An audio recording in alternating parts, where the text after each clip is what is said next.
The D8 Dungeon Network, in partnership with Beholder Mark Media, is proud to present the Lifetime movie that has audience wondering, sorry, what is this? And critics calling, please stop sending me spam sending stone messages. I don't want to listen to this film on tape. The Roz Graypurse After School Special.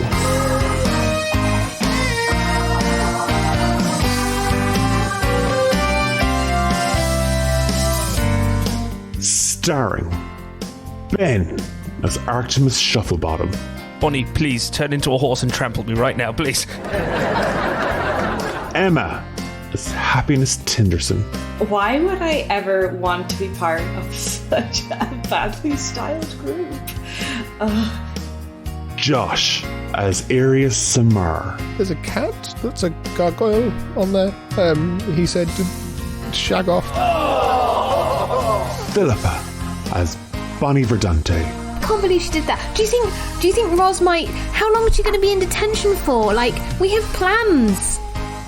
With extra special guest Roz Graypurse as Roz Graypurse. I really don't know what it is that you want a soundbite. You want something witty to give away about my character. Well, you need to talk to my agent. The Roz Graypurse School Special was recorded for a live but fictional studio audience.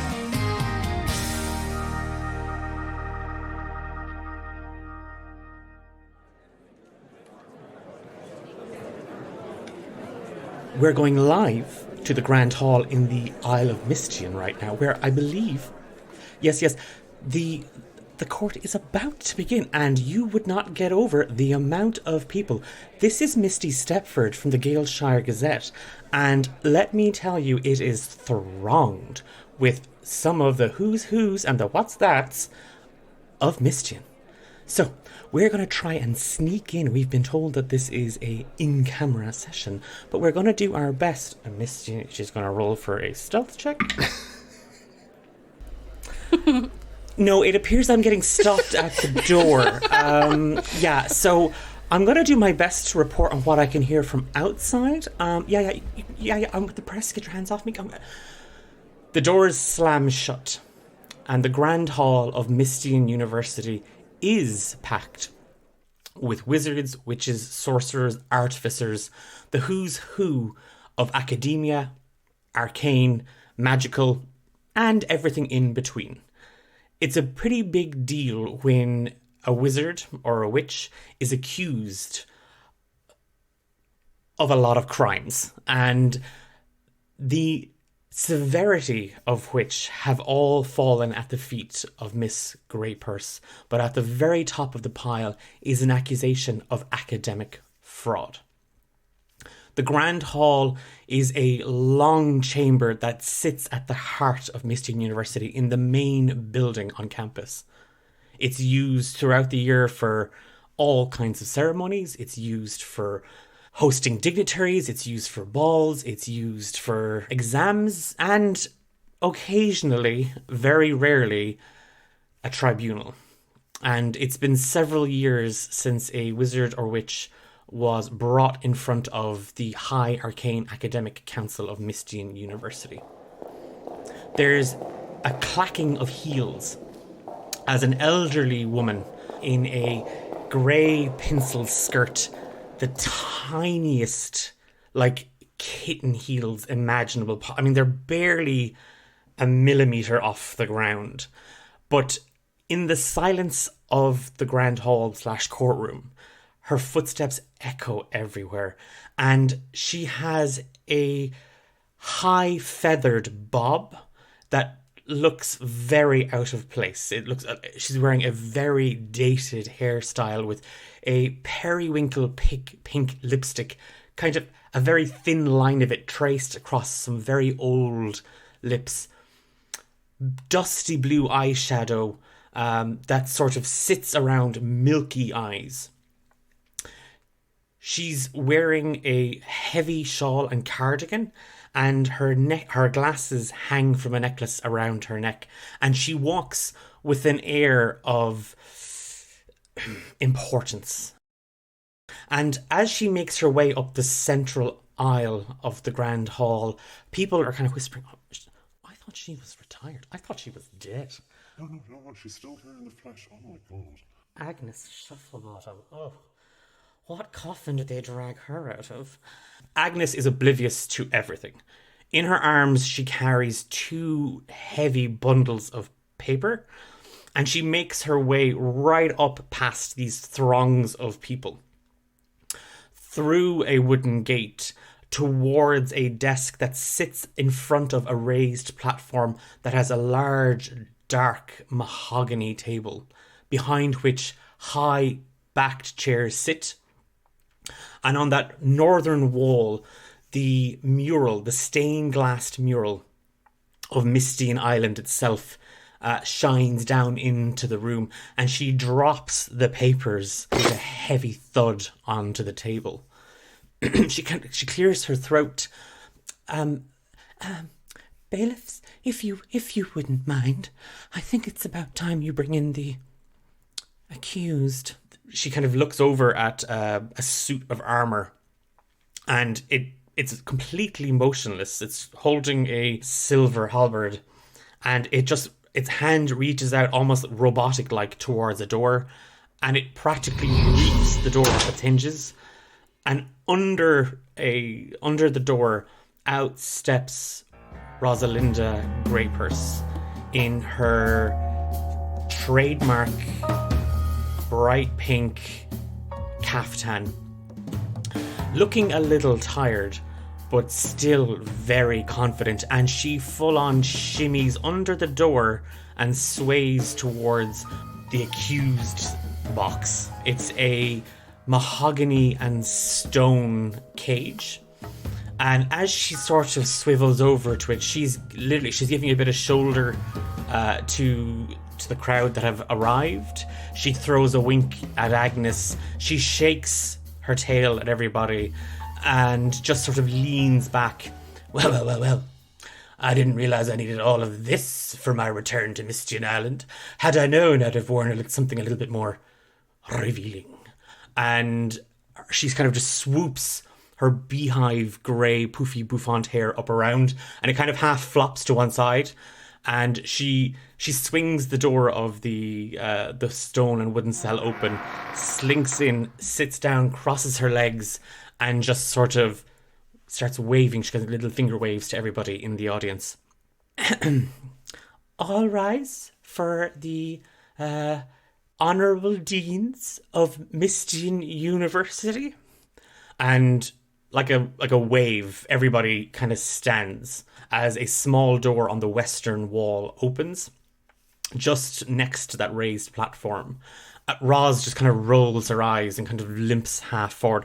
Out of this door, a dozen figures, all wearing kind of long black robes, various hats, your atypical kind of wizard hat, witch hat, some wearing goggles, all kind of file out one after the other and take a stance next to one of the empty chairs on that raised platform.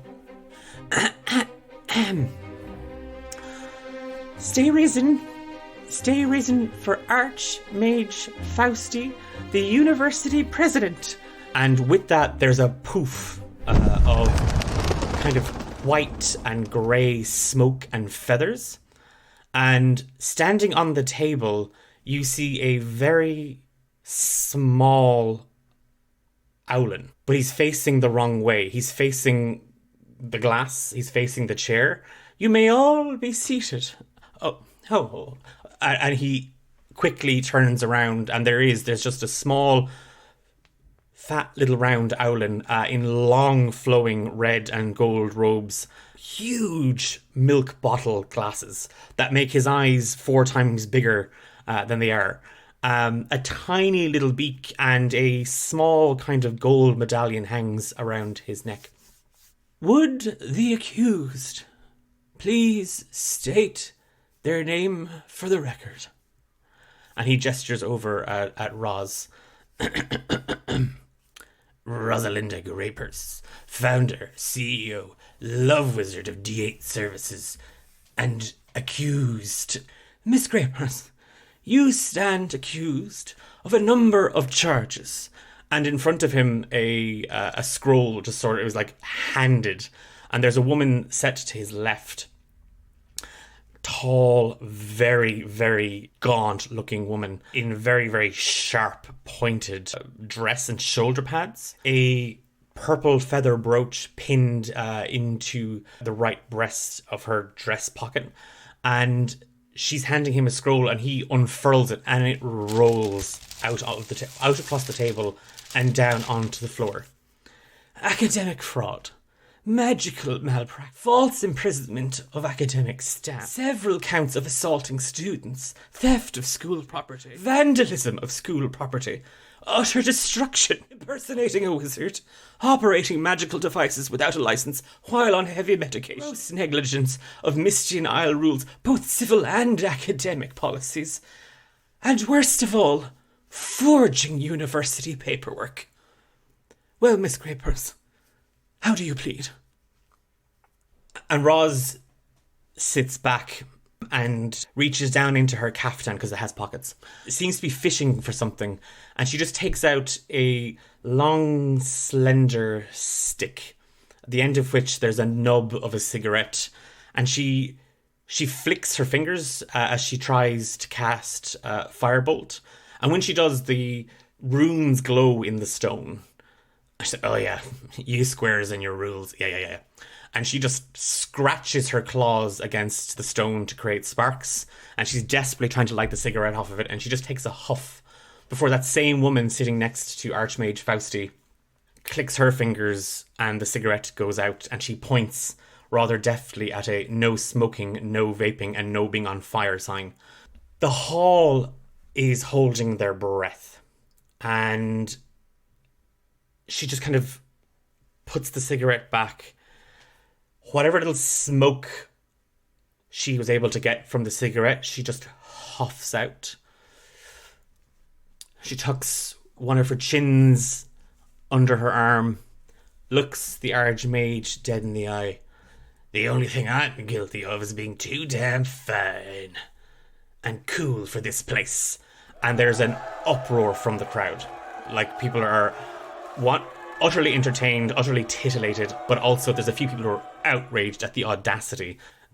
Madam Clerk, please note that Miss Graypurse has entered a semi-guilty plea. Please call the summoned witnesses to the events. The old woman was kind of staring very intensely at Roz. And she kind of fixes herself, and she drops a bundle of the paperwork onto onto the table in front of the Archmage. She takes a seat at her desk, takes out a quill, and starts to write. And at the same time, flip open a dossier.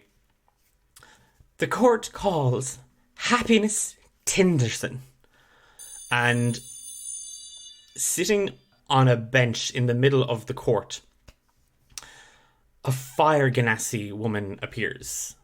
Please state your name, class, race, and profession for the record, and the nature of your relationship to one. Oh my god. Firstly, warn someone before you're going to teleport them my hair. Is it okay? Does it look okay? Can you tell me everything's all right? Agnes looks in and she's just like, she kind of licks her fingers and she's like, maybe if you just a bit of volume. Okay. And she floofs her hair a little bit. And seeing a new perspective on the crowd, she's going to kind of look around and be like, Brian's here, and wave over to Brian and just say, how have you been, babes? It's been so long. Yeah, no, I'll chat to you later. I got something to do here. So I'm Happiness Tinderson. Sorry, what was the question? What do you do, or what's the nature of your relationship? And if you wouldn't mind giving us a physical description of yourself, just so we have it for the record. Oh, sure. So as I said, I'm Happiness. I am a fire genasi, as you can tell by my fiery hair. I'm the master of the revels, so you'll probably have been to one of my parties at some point around. My relationship with Roz, we were roommates, she was very lucky to have me because there's so much I sorted out for her. So she has kind of red and orange fiery hair. She's in a kind of a very court chic dress. So she's wearing like a button-up white shirt but with a little black bow on it. Her hair tied back really neatly. Just one simple gold chain and a little briefcase because she heard that's what people do in courts. She's Happiness is accessorized for court. Yeah. As you announce yourself to the court, you see Agnes is jotting everything down. Like she's just got this large purple plumed feather, and she's just everything you say. She's like with inhuman speed. Quite good, Miss Tinderson. I didn't know you knew Brian. I know, he's such a gent. The Archmage leans over and he points at Brian. Oh, I know, but he's a bit of a stiff at the parties. He doesn't really bring anything for the mixers. Yeah, I know, but he's such a gentleman. You know, who doesn't like Brian? There's a Goliath named Brian who just slinks down into his chair as everybody's like, yeah, Brian is a bit of a stiff at parties. He doesn't bring anything. And he just slinks very lowly into himself. Archmage Fausti, I'll call the next witness then, if that's okay by you. And Agnes, just with a kind of a wave of her the purple feather, Bonnie Verdante, and a wood elf appears sitting right beside Happiness. Oh, Happiness, you're here too. Oh, how exciting. You didn't reply to my message last time I sent you one. Everything...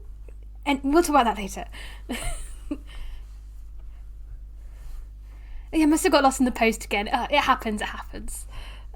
Miss Shufflebawtam, note for the record that Happiness left Bonnie unread and failed to respond to the message. And Agnes writes that down. And she straightens up a little. If you wouldn't mind for the court, Miss Verdante, if you wouldn't just describe yourself and your profession and race and all that thing, just for the records, and of course the nature of your relationship with Miss the accused. Of course. So yes, my name is Bonnie Verdante. I'm a wood elf, and you see Bonnie has brown hair swept back into like a series of braids that are quite like nicely done, with some little like small ones hanging in front of her face. She's also dressed up well for court. She's got a sort of like buttoned up green shirt, quite like tight lace, kind of looks a little bit like a librarian, and she's got like a little bit of red lipstick on. You know, she knows what she needs to do to look smart, and she has done it. And she explains. She says, I now run my own stables, the Verdante Greater Steed Stables, where I train Pegasi and unicorns and other greater steeds for various people. But I knew Rosalinda back at school, back at university. We were roommates and friends. And we co-collaborated on some semi-erotic novels at one time. Don't forget that for the record. That was a long time ago, but yes, we did also write some. There was a lot of centaur stuff, like an inhuman. I remember it of very differently, but we did do so. She was a writing collaborator with me, yes, but I put that behind me. I'm much more mature these days. I'm focused on my business. I'm a businesswoman now, Roz, not doing any of that. I'm a businesswoman as well, but look at me, I'm still cool, I'm still fabulous. Everyone wants a bit of Roz. Mm-hmm. That's why I'm in court, for being too sexy. Right. Agnes does not write that down.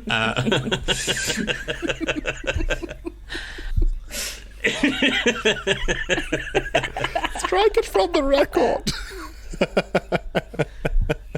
Can I add that there is a rather sweaty gnome in the stands? Is it? Yes, I would like to state for the record that I don't read any. I no longer read any of the centaur erotica that Miss Graypurse sends to me. Thank you very much. Despite what rumours may be going on. Stephen, I got your centaur novels right here, and she slaps herself on the hip. Enough of the sales pitch. His wife's a Bonnie has got like a big blush going over her face. She's like, no, I was never part. I only beta read them. I did nothing else. Please. And she looks like she's very embarrassed to be just like, no. I just edited them. I just did a read through. Nothing more. It was all Roz that wrote them. Definitely didn't contribute any chapters. The Archmage looks a little flustered. If Happiness or Bonnie wants to give me an insight check.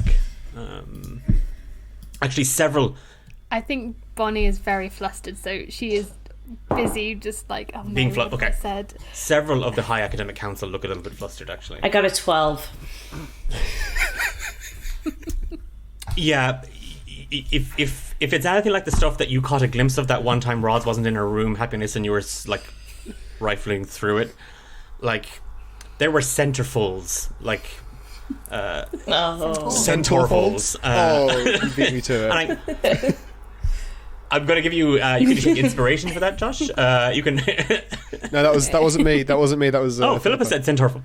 I think we all said it literally almost at the same time. So. We're going to fight to the death for the initiative. We're sharing a brain cell. Okay, well, I'll take it into account the next time I'm thinking of an evil rule for everybody. Okay, I'll think of centaurfolds and it'll remind me. Yeah, they're all looking. They've all read it. They've all read the centaur fan fiction. Don't worry. But Agnes, kind of sensing the awkwardness, and our final witness, Archmage Fausti. God. Araeus Simmar. Do they not need him in the library? And an Asimar man appears plonked right beside Bonnie. And the bench is full. Araeus, it's a formality. We have all the information on it, but for the sake of court, your name, your profession, race, age, physical appearance, the whole lot, and the nature of your relationship to Miss Graypurse. Araeus.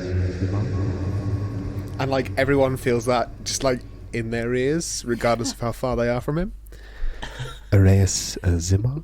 I'm the sort of chief librarian here, I suppose. They won't give me a real title. Why would they? I'm an Asimar, and as well, those of you with eyes that can see, I'm wearing a kimono because I was told I was going to be another half hour, but it's fine. I would have worn the kimono anyway. I've got dark hair, but it's starting to grey. That's not my fault. It's the stresses of working in a library. My eyes may appear white, but I can see perfectly through them, and I must ask you all to please keep it down. Quite sorry. Would you just, for the court's records, please announce your relationship to Miss Graypurse? We went to school together, went to university together, and she, we're good friends. I think we're good friends. I don't have many friends, but I think we're very good friends. Roz kind of stares out from the cell. She's like, yeah, I think I remember that guy. That was the guy from the library. Yeah. Yes, that's right, Roz. It's me from the library. Yeah. Oh, yeah. We were casual acquaintances. Super casual. The Archmage just kind of fixes himself, and then he's looking around the Grand Hall. Miss Shufflebawtam, it appears that the prosecution hasn't arrived yet. Could you see to the matter? Not to worry, Archmage Fausti. I pressed his suit this morning. I've darned his socks. I've shined his shoes. I even slicked back his hair just the way he likes it. Announcing Prosecutor Arktimus Shufflebawtam, my handsome little man. He's got 2 PhDs and he's available. Arky, do you want to come out? Do you want me to come in and get you? Will I come in? And she kind of gets up As soon as Arktimus from behind the door hears a chair creaking, he bursts through the door. There's a from Agnes, from where she's like half standing, half sitting as she applauds. Nobody else applauds. Like nobody else is applauding. A heavy clank in his footsteps as he makes his way across the room to his. I don't know where he's going. A lectern or wherever he's table. prosecuting from. Another table. Yeah. Arktimus Shufflebawtam has walked in. A human artificer.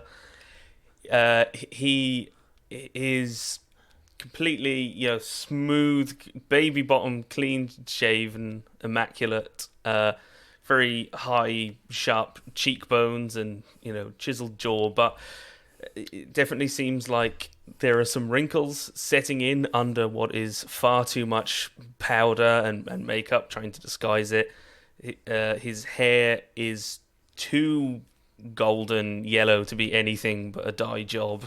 His eyes are too blue. It's artificial how blue his eyes are, and he is standing there in a spotless, polished, golden suit of armor engraved with floral patterns, and it even has a ruffle at the neck, coming up the collar. Yes, and lots of sapphires set into fixtures and cloud engraving designs, and a wristwatch built into one of the gauntlets. As you cross the hall. I'm sorry. It's the suit is, as well as looking like a formal suit, it has that like abs and things and pecs sort of like chiseled into it. And I have an important question. Does it have Yes. Clooney Batman style nipples? Yes, and it has a cod piece. Yes, which every academic prosecutor has to It's wear. anatomically correct, it's- so that makes sense. Yeah. Bonnie, Happiness, Araeus, you all see Arktimus. He looks very different to what you remember from when you all used to hang out. Like he lost all the baby weight, as Agnes used to call it, like her little baby butterball. It doesn't look like that anymore. He's svelte, a little too svelte.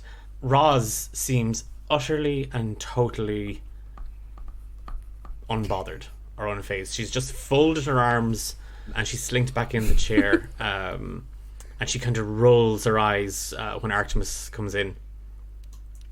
And the Archmage clears his throat and he goes to bang a gavel, but he forgot to bring it. So he takes a goblet from a dwarven man sitting on his right, and he just kind of bangs it on the table.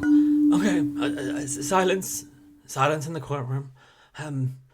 Professor Shufflebawtam, so kind of you to join us. I know this can't be easy. You were clearly associated with the accused and the witnesses. Are you ready to present your case and question the witness?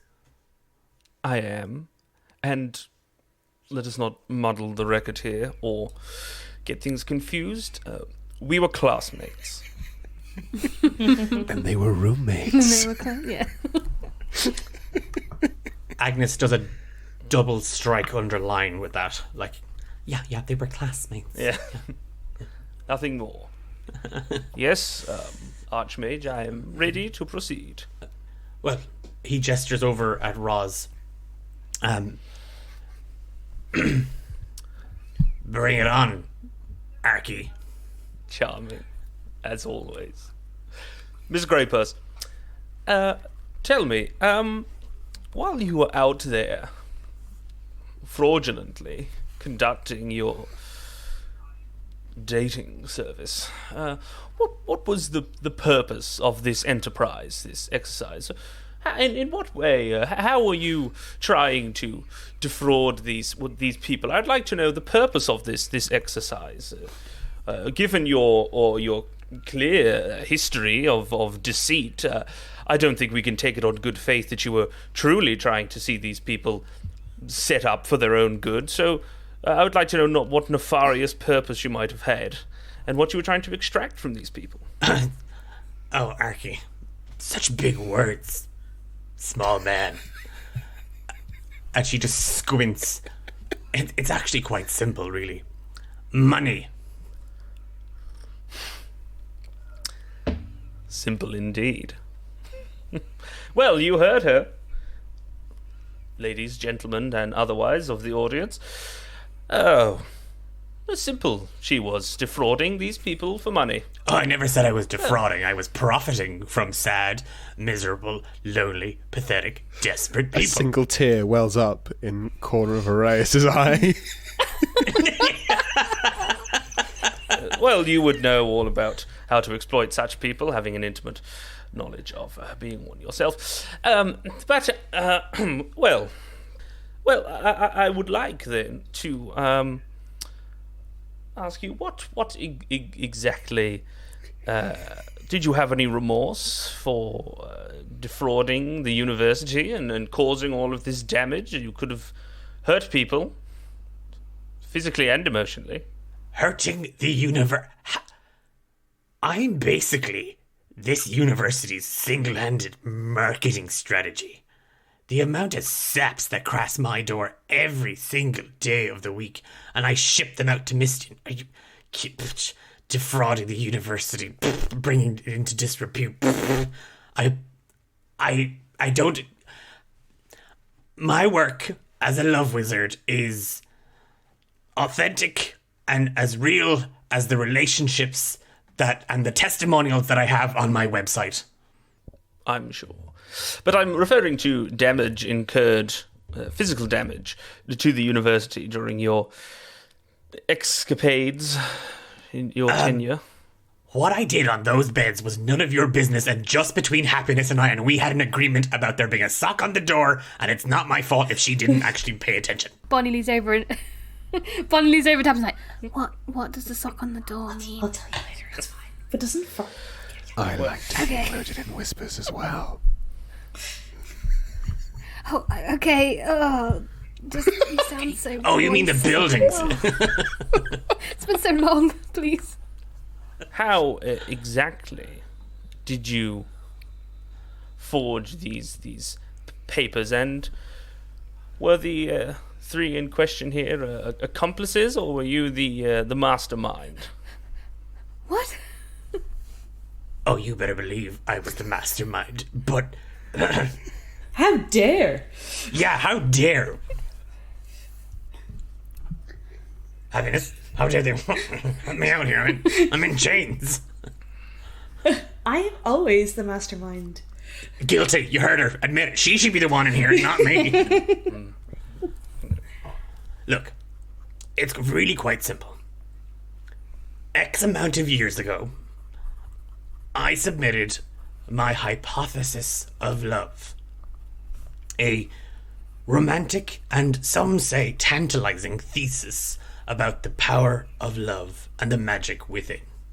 I have, since my time as a student, both undergrad and postgraduate, with a dalliance in lecturing, gone out into the world. I've shared my hypothesis a lot. And she gives her hair a bit of a tuft, like a load, like we're talking triple digits. It's a lot of socks. Well, that's all well and good, Miss Graypurse. I know that you don't, clearly do not care for damaging the reputation of this university or the premises with your actions, but this hypothesis of love, were there humanoid subjects? Subhuman, if you ask me, but sure. Were they aware that you were using them as part of an experiment?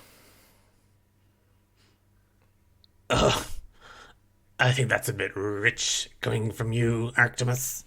I'm asking the questions. Oh, sorry. You've got your big boy pants on and your small boy codpiece. I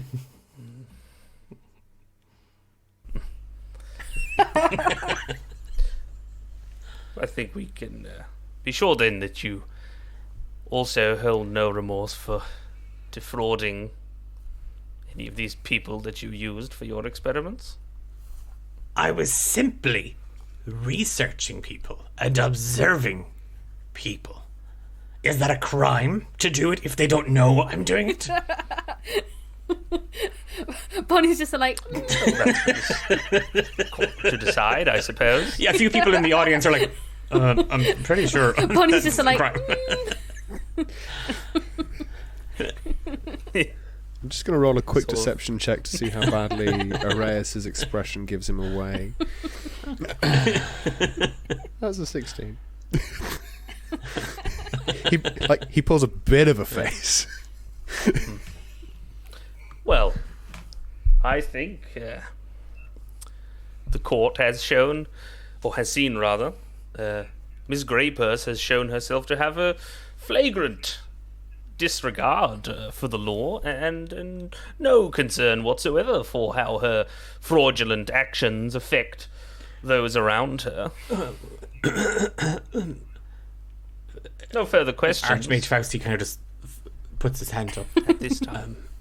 And then at the same time you just hear, oh, he's so good. Oh, he's so good. Oh, yay. Arktimus is just closing his eyes in like That's my sheer little butterball. embarrassment. The Archmage just kind of just clears his throat. Well, it does quite appear that one or two of you may have actually indeed admitted to crimes, but that's not really what we're here today for. We'll circle back to that at another time, maybe, in another spin-off. Who knows? We plead the fifth. He's now just kind of like full on, just like wedging a feather into an ear. And like, Miss Shufflebawtam, if you wouldn't mind, evidence. Well, the only evidence we actually have, if you wouldn't just mind submitting it. And with a flick of the purple feather, which is pen and wand, a very heavy tome just slams down on the table. All of you recognize it. It was that day on the quad, and Roz came. She walked briskly, holding this book. The Archmage just kind of waves a hand over it, and the pages kind of start to separate themselves. I believe what Professor Shufflebawtam was trying to get to, Roz, was, well, the nature of your hypothesis. Well, it's probably one of the greatest crimes in academic history. Plagiarism. And entire chunks of the thesis start to, like, the words come off the page, and they all start to form like a long list. And outside of the plagiarism, most of it is actually codswallop and appears to be lyrics from several unknown bands. How this made it past our quantification checks is beyond. Perhaps it was enchanted, I'm not quite sure. We'll get to that as well. But can you please explain as to why you have pilfered the words of the only other love wizard, who was a laughingstock and more of a pervert than anything else, Achy Breaky? What were you thinking, Roz? And Roz is staring very intently at it as she kind of scans the whole way through it. And the woman next to Archmage Fausti kind of just raises her hand up. And looking at her, now she's a lot older from when all of you were students at Mystien University. You recognize Dean Poole, the head of the School of Necromancy. If I might actually, Fausti, I think at this stage we are probably better off with the ritual. Not that Professor Shufflebawtam hasn't done his job. I just feel this could go on for hours, and there are several stiffs that I have to attend to, and there's just a yeah, a bet from Roz, and The rustle of centaur brand paper just sort of in the back rows. Really, I think the witness testimony ritual. Otherwise, we've brought these people here for nothing, Fausti. And she gestures down at Happiness, Araeus, Bonnie, and even at Arktimus. Yes, I think really to get an objective picture on all of it, the four of them, we should just rifle through their memories, conjure it up, and let that detail we'll get to the root of all these crimes. The plagiarism, the blatant invasion of privacy, not to mention the publishing of rather egregious erotic material with campus paperwork. And Fausti's like kind of nodding along. Well, the witnesses, you're all going to... There's a slight minty taste. Some people find it quite pleasant. Other people, not so much. And all the heads of schools they link arms, and the human woman, Dean Poole, and Dean Astro, the dwarven man, set on Fausti's right, just put a hand on his shoulders. And Fausti opens his hands, and just a big blue ball starts to roll.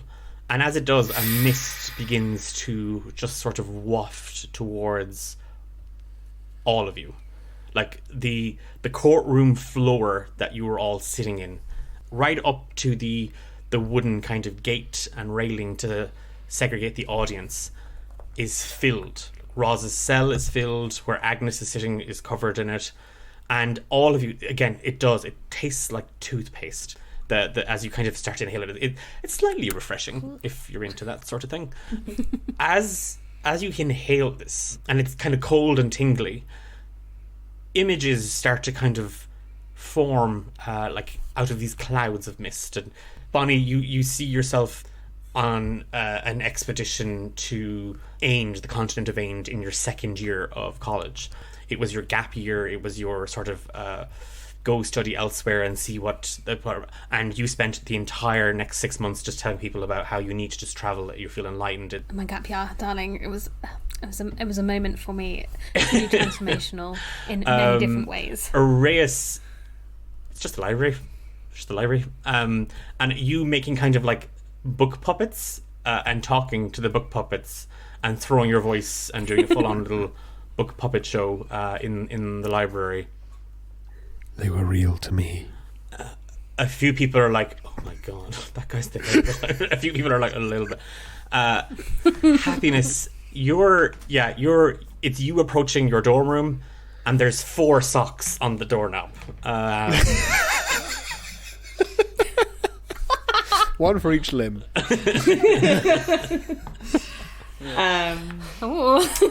She's gonna ignore them and be like, oh, good for you, and have a look in. Give me a wisdom saving throw. That is a 6. So many bodies and a centaur. It was One an for each awakening limb. experience for Happiness. It was that little and that's the last of my innocence. It's gone now. That's new. And Arktimus, as you find yourself kind of thrown into this ritual, this charade, if you will, you're a professor at the university. You barely knew these people. You were classmates after all. That same sort of tingly, minty freshness washes over you, and as much as you try and fight it, as much as you try and not think about it, up in front of the court,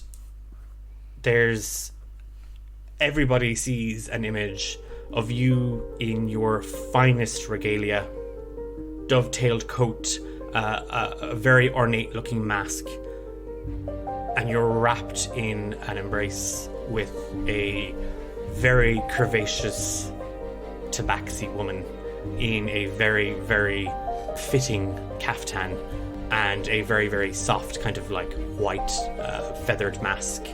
And she leans in to your ear, and then the image is gone. The image, it's like this, the blue mist that it was forming just kind of like evaporates as you kind of wave it away. Roz goes to speak, and all of a sudden the High Council of the mages at Mystien University shoot her a look, and the runes on the jail cell light up. It's probably best that the accused doesn't actually pollute the memories if we're trying to get an objective take on all of this. So, to really hone in on this, to really get us into this space, and I suppose we should remind you that you're all your memories, so what you don't want us to see, best to try not to think about, otherwise it's going to come to the surface. So to help you get into this event and I suppose the days leading up to the crimes, think about where you were when you first Roz called on you, when Roz announced her news that day at the quad. What were you doing? Happiness. As Dean Poole asks you the question, the mist starts to it's now becoming a full-on hologram at this point, and all those memories that were partial memories and thoughts that were kind of bubbling to the surface, the mist starts to harden and light catches on it, and it starts to take, it's a really crappy hologram illusion, like from the 80s, but it's there, and as you think of it, you end up seeing yourself, Happiness, as a young adult, like older teenager, young adult, just kind of forming in front of you. Okay. As you think about the day that Roz called you to meet at the quad. Oh my god, I love that dress. It was so cute. Look how cute it was. And as we go in, we'll see Happiness walking towards the quad. She's in a kind of a short pink dress with a pair of little boots on that have a pink fluff around the top. She has her hair in space buns with kind of little bits down at the front. And she has been called to the quad actually by the Heatherbirds, who are her very cool, very awesome friends. So she's just heading in. I'm like, oh my god, this is great, this is so cute.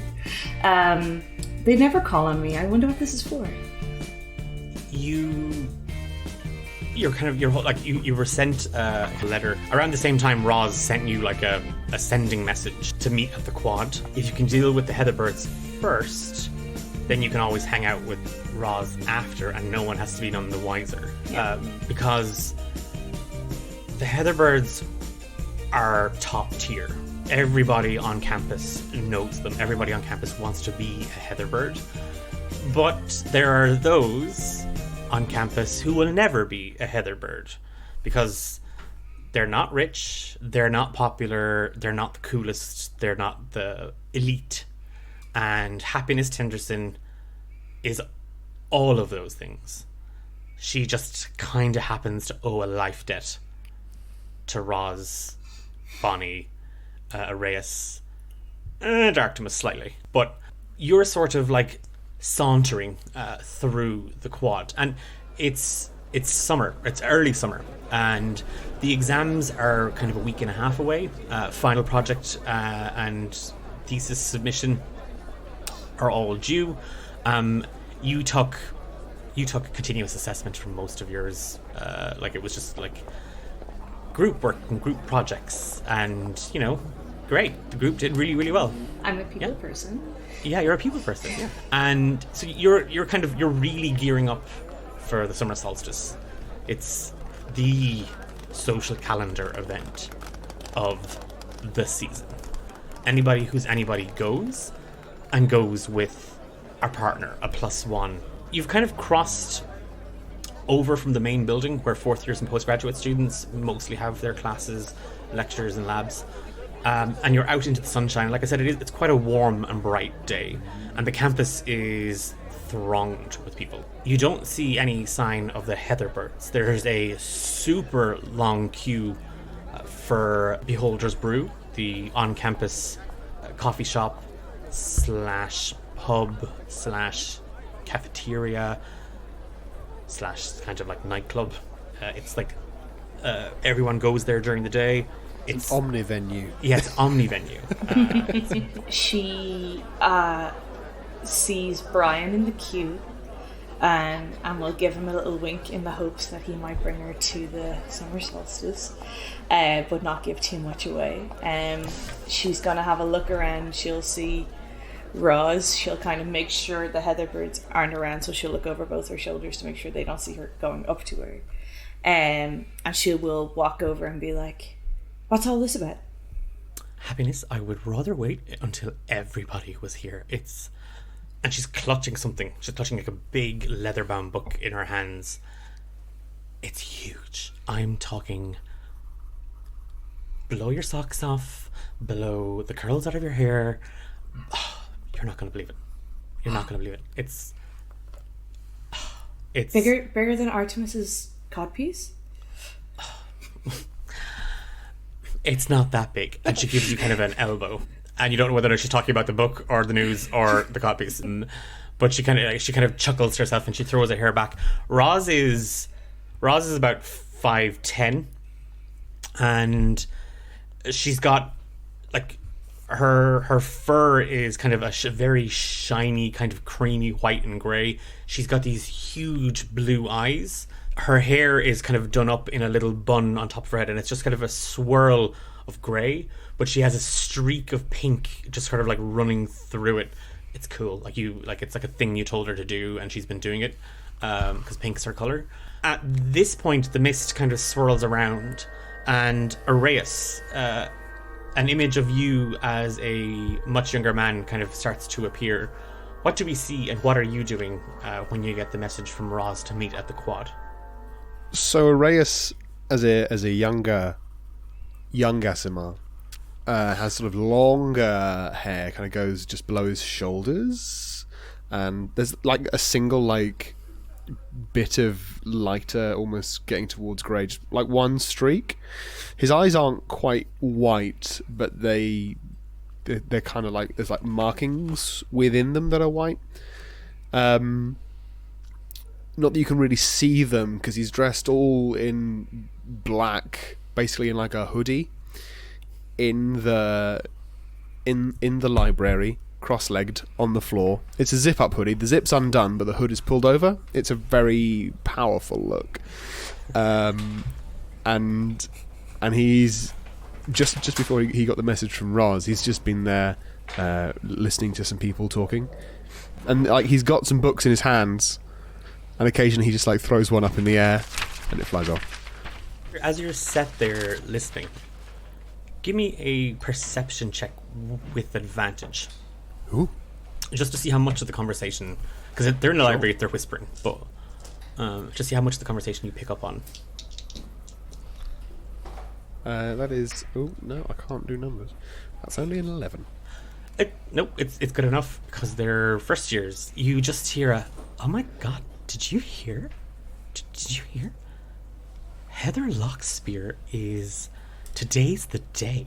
Like, I think I'm in with a chance. I could be the next Heatherbird. Oh my god. So, how do I look?" And you just hear a, "Oh, Stacy, honey, no."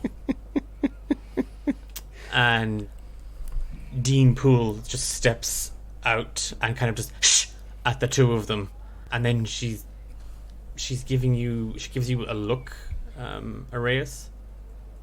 He just like slowly gets up and starts walking backwards while maintaining eye contact with her.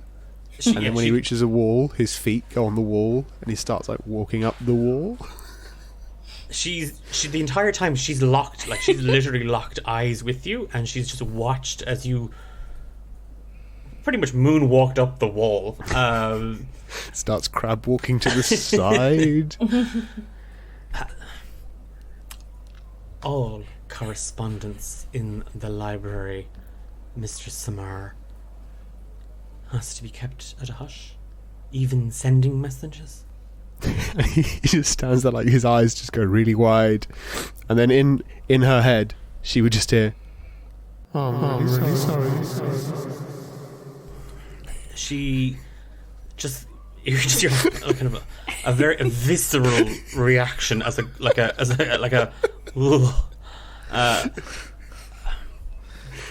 eyelids Yes, fluttering like- at different time, like Oh. a bit out of sync. Like, I've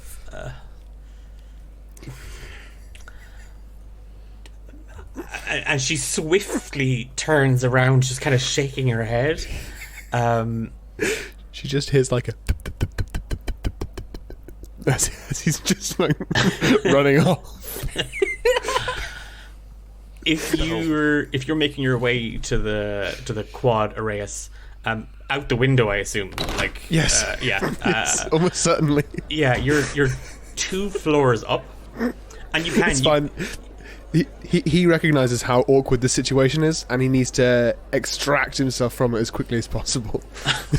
You see a very long line for the Beholder's Brew, but on the other side of it, standing there kind of in the shade of some cedar trees, you see Roz and Happiness. The quad is very busy, but it always is on good days. Like, there's people playing hacky sack. It's that same sort of infectious buzz at the end of the semester, especially the second semester.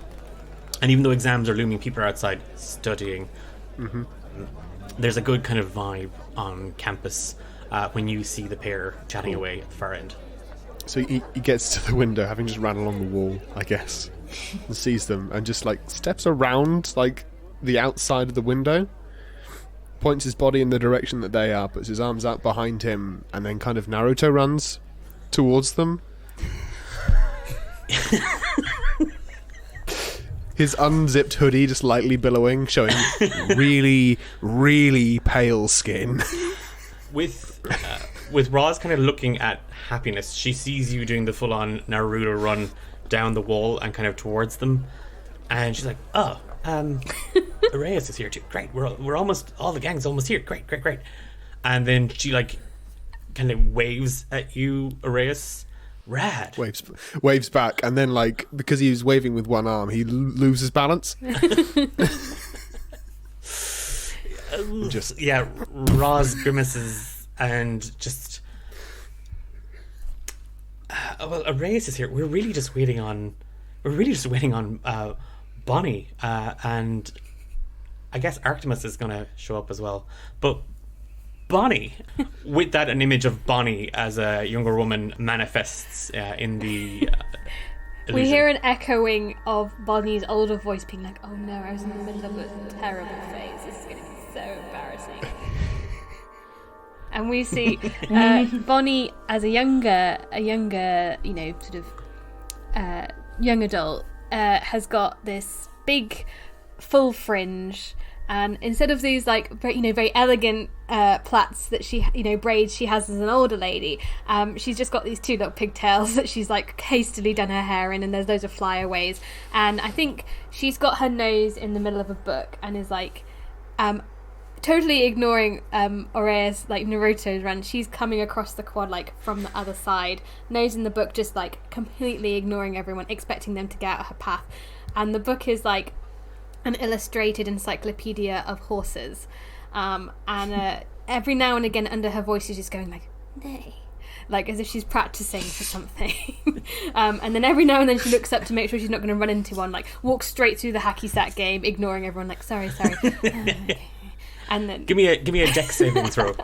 She's actually quite good at dex, but we'll see. That's okay. That is I am swapping these dice out at the break. a 12. Okay, you beat my 8. Yeah, like a guy literally like he knees the hacky sack, and it glances over the top of your head. Just touched up one piece of hair, like whatever. Yeah, he's like, "Hey, watch it." You didn't hit me. It's fine. Carries on. Yeah, but you could have hit the sack. Nope. So that'll get cut. Keep it in. They The sack in. yeah, you somehow more from like experience, Bonnie, you navigate the quad, but barely having to peep up from the I've book. done this many times. Everyone expects me to be doing this at this point. And you just hear Roz call out, "Hey, girl! Oh, hey!" this way. Oh, hi everyone. Also, Bonnie now, rather than being this buttoned-up smart lady, she's got like a little. Basically, like she's, even though we don't have to wear a school uniform, she basically wears a school uniform. So she's got like a little green shirt and like a little sort of bow in place of a tie, and then like a little brown sort of vest. With her, I think she's maybe got like a little badge for like most improved druid on it from her druid classes. And she's like, "Oh, hi everyone. You called Roz?" And tucks away her books in her backpack. That I did, Bonnie. That I did. Happiness is gonna fix that piece of hair the hacky sack moved. Oh, thanks. Okay, Just like, okay, thank you. Oh, thank you. Yeah. I just can we just give it like 2 minutes? I don't know. Ark didn't like respond to my message, so I don't know, maybe he's busy with his mom or whatever.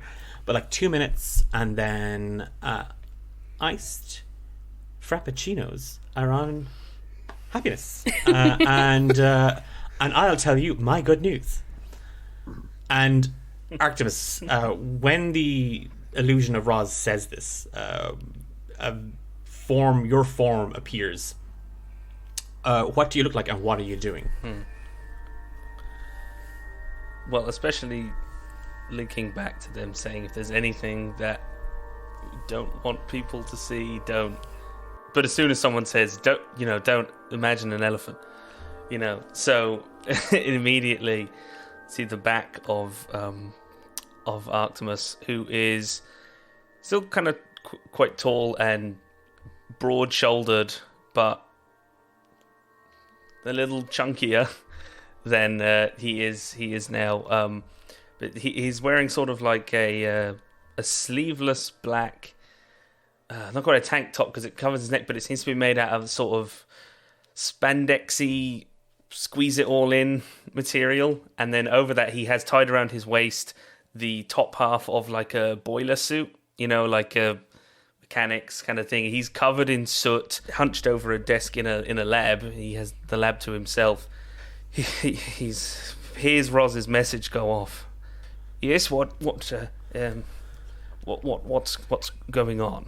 What's going on? You all hear Arktimus ask what's going on, and Roz just like coyly like tucks a strand of like loose hair behind her ear, and just as she goes to speak, the magical 10-eye system goes off with a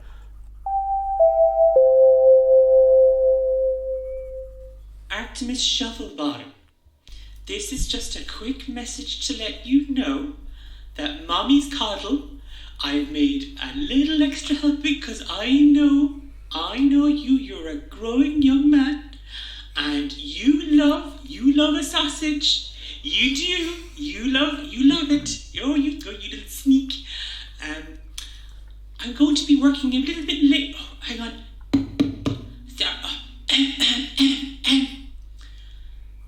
Arky, I don't know if this is coming through. I don't know if anyone can hear me. Bonnie, please turn into a horse and trample me right now, please. I bulk bought your underpants like you asked. I got all the black ones. then there's like a wrestling sound, and it was like, Agnes, we've told you can't use the 10-eye system for personal messages. and it just goes silent. Everybody in the quad is now staring at Arktimus. At that, he's like, and he just there's like from under the black thing, you see him sort of like he taps something on his chest, and then all of a sudden this just appears this giant clanky, like it's all made out of dented and rusted and scratched iron, this big like boom, boom, boom, boom, big clunky suit of armor, and a helmet just goes over his head, and he just kind of like hides in this big suit of clunky, magical Iron Man armor. And he's like, Roz, can we just please get out of here, and you tell us what you've brought us here for.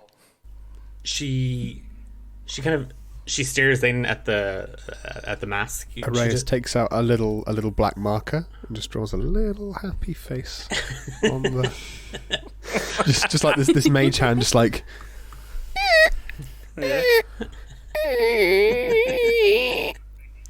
Please, I'm begging you. And then he puts two grumpy eyebrows. Okay. I was going to wait until after the ball, but I'm just too excited. I did it. I did it. And she's like shaking the book. I finished it. Making love. I've got it. It's done. I have it.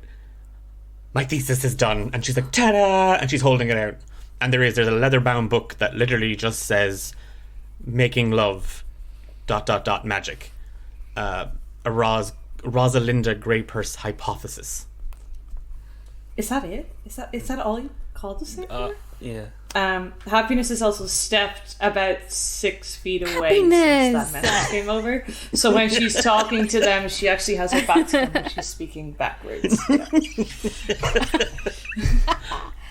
Arktimus's helmet, has, just gone back like a Pez dispenser, and he does look quite enthused, and he's like, no, you finished it.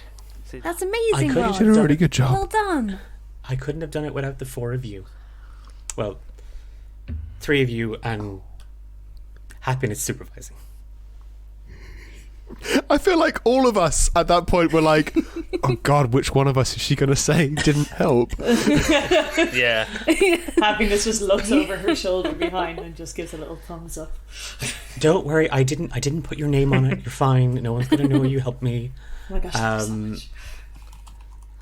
Just imagining Happiness just like as she's doing that constantly just Yeah, scanning she the corner, absolutely like, is. waiting for the Heatherbirds. As Roz is like showing off the book, Happiness, you see it because you're not facing the group. You're kind of looking at anything but them.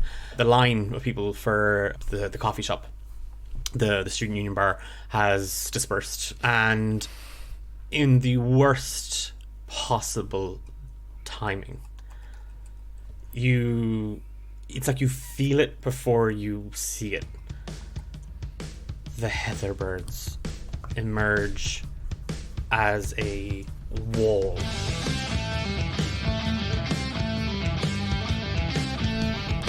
The 4 heads, the leaders of the Heatherbird Society, stomp and sashay their way out of the Beholder's Brew, and you see Heather Lockspear, Hallie Goodberry, Harold How He Do It, and Hilary Shank. Oh my God. There's an air like that, sort of like all those. Yeah, I spent way too long on that. There's an air that, like that, all those kind of pleasant summer vibes. They're now kind of background, particularly to you, Araeus. They're now kind of background noise. They're like kind of distortion, because when these 4 just appear out of the Beholder Brew, people clear a path. Like, people are literally like, they're all kind of smiling and half bowing, and like they're making space for these 4. And you see that each one of them, they're all wearing kind of very like similar outfits. Like, they're color coded. They're wearing kind of lilac and like a marsh purple color throughout their outfits. And Heather and Asimar with just this long, flowing, blonde, wavy hair, and his opal eyes is kind of giving that cruel smile to everybody, and that like, get out of my fucking way, but I don't have to say it. And on her left is Hallie Goodberry, and Hallie towers over the others. She's a good 8 foot tall, and she's got glistening grey, she says shale, skin. She's a Goliath with these piercing green eyes, and her hair is sort of pulled back and it's all crimped the whole way down. On her other side, you see this, like, everybody's favorite satyr, Hilary Shank. And rumors abounded for ages about Hilary, because Hilary isn't magically inclined, and a lot of people were like, well, what's she doing at Mystien University? But Mystien has an open policy. It's like, you can come and study, especially if you're wealthy. Hilary likes to think she invented herself the flower crown, and she's wearing sort of a crown of cherry blossom branches. It's like her signature look, and on any given day the petals of the cherry blossom reflect the outfit that she's wearing. So these are a sort of a lilac petal with little dots of pink throughout them. On the edge of the group, you see Harold. Harold stands out for a couple of reasons. He looks more nervous than the others. Like, where the three stomp with ego, Harold is like, oh god, and is a little bit in their shadow. And he's a bit of a wimp. But what he lacks in social ability, he more than makes up for as a wizard. And the four, like, you see them, and they all, whatever outfit they're wearing, and Harold is wearing a very simple, soft pink shirt, deep purple slacks, with suspenders that he hasn't on, and brown Doc Martens.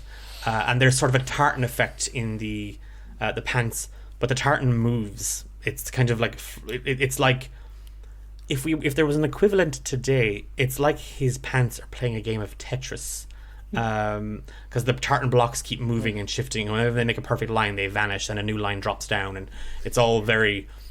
Does the hem of the trouser jump up a bit when a line vanishes, and then it keeps dropping down? I've been playing D&D quite a while, and I'm a man who has like a collection of replica like swords and spears and axes and stuff. And so, oftentimes you see a magical sword or something and you're like, oh, that'd be really cool. There's all these things you'd love to do magic. It wasn't until I encountered Tetris pants, I think, that I've ever wanted something from a D&D game in real life more. Yeah. The one thing, aside from the colour, that unites their outfit, all of them are wearing a brooch. It is a dark silver brooch with a purple feather, and it is the insignia of the Heatherbirds. And the four of them, as they smoothly saunter out of the Beholder Brew, they beeline it straight towards you, Happiness. OMGs. Happiness.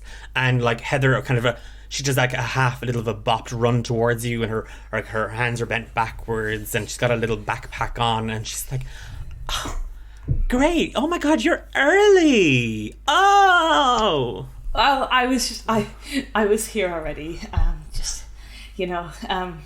poorly. And then she sees the others standing 6 feet behind you.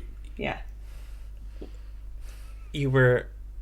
Oh no! I was Ew. with Brian. These guys are lost. You're lost. Happiness. You get a little message in your brain that says, "Oh." Shoot. It's just a whimper. Bonnie, like, for a moment looks like she's about to be like, I'm not lost. And then she's like, wait, Happiness definitely told me about this before. Yes, we are lost. Bye. And starts just walking backwards, like, bye. Just walks behind Araeus a tree. has taught you how to walk backwards. Yeah, she wasn't very good at it before, but she's learned. Like, Roz links your rusty metal arm, Arktimus, and she's like leading you away from Happiness. And just as she's kind of backing away with Bonnie and Araeus, she just kind of leans in. Oh, so black underpants, and she kind of half chuckles to herself. Yeah. So, Happiness. I bet you're wondering why we called you here. I mean, yeah, it's one of the things I've been wondering about today, all right? Yes. Oh, there are other things on your mind? Other than joining the elusive secret society that are the Heatherbirds? And she struggles to speak for a second, and she'll just say, I mean, nothing as prevalent. Good. It's just, when you're a Heatherbird, it's just very important to always think of yourself. I am exceptionally good at that. I think it's my number one value. And you know, we think so too, don't we, girls? And Harold. And all the girls kind of, Hallie and Hillary and Harold all kind of nod, and it was like, yeah, Heather told us to say yeah, so yeah. And that's why Happiness Tinderson,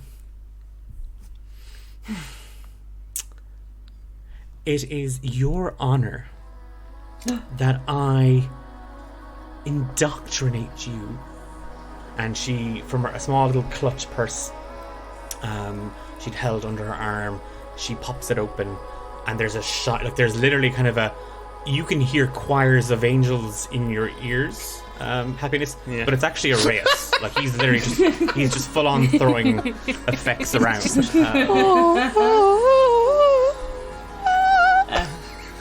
And you see it. You see the highly coveted Heatherbird brooch and the purple plume just kind of wrapped daintily around it.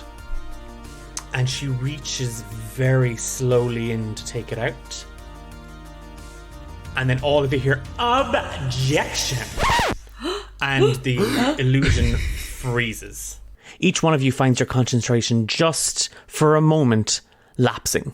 And the hold on the spell just dissipates. And you find yourselves all back in the Great Hall, the crowd of people that had gathered just as aghast at the outburst, and you see that their attention is fixed on a high mage sitting at the adjudication table, and we'll leave the episode there.